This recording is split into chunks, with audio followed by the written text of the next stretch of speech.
At gusto ko lang humirit. Nagulat din ako sa AKAP. At mas lalo akong nagulat sa halaga. 26.7 billion. Isang programa na ngayon ko lang natuklasan at ngayon lang narinig.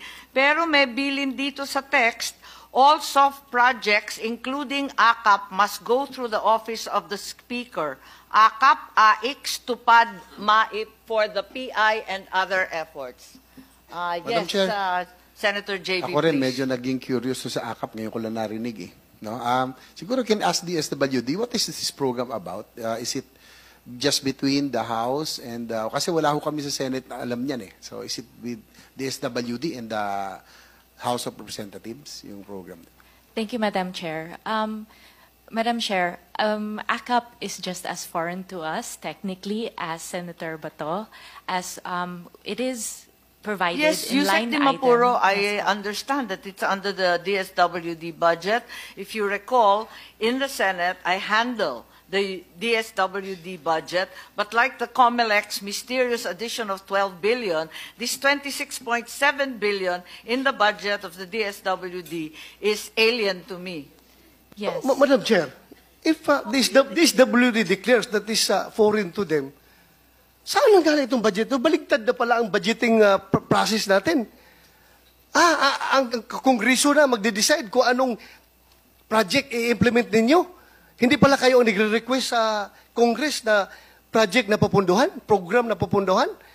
Baligtad eh. Madam Chair, it is not an exclusive project or program for Congress. It will be regular program, but it is technically foreign in the sense that it has no guidelines yet. Yes, Yusek So Di it does not Mapuro, did you exist request as a for this program. project?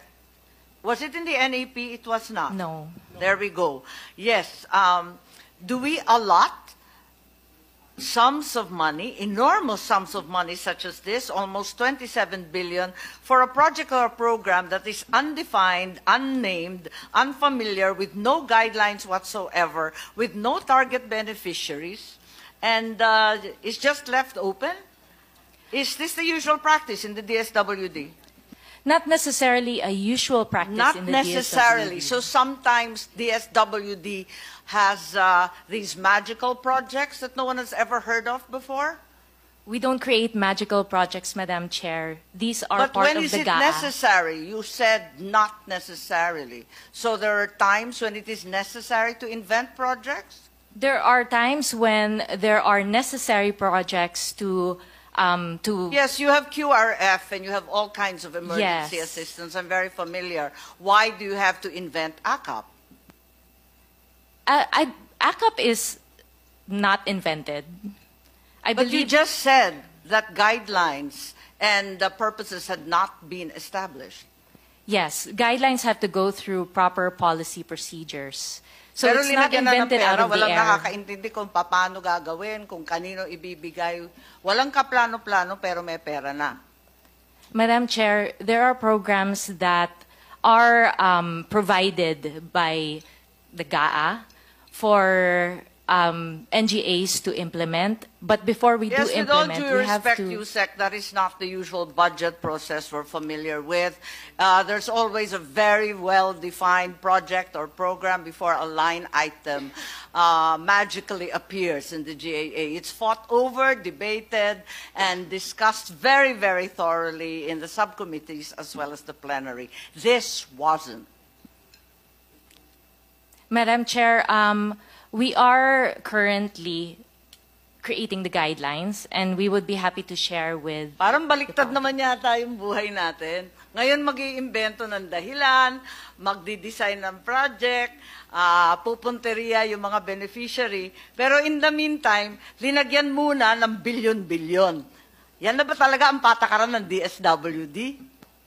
Madam Chair, for programs that are intended for the poor, vulnerable, and disadvantaged, we welcome, obviously, more programs, and we would be grateful to be able to implement these other programs.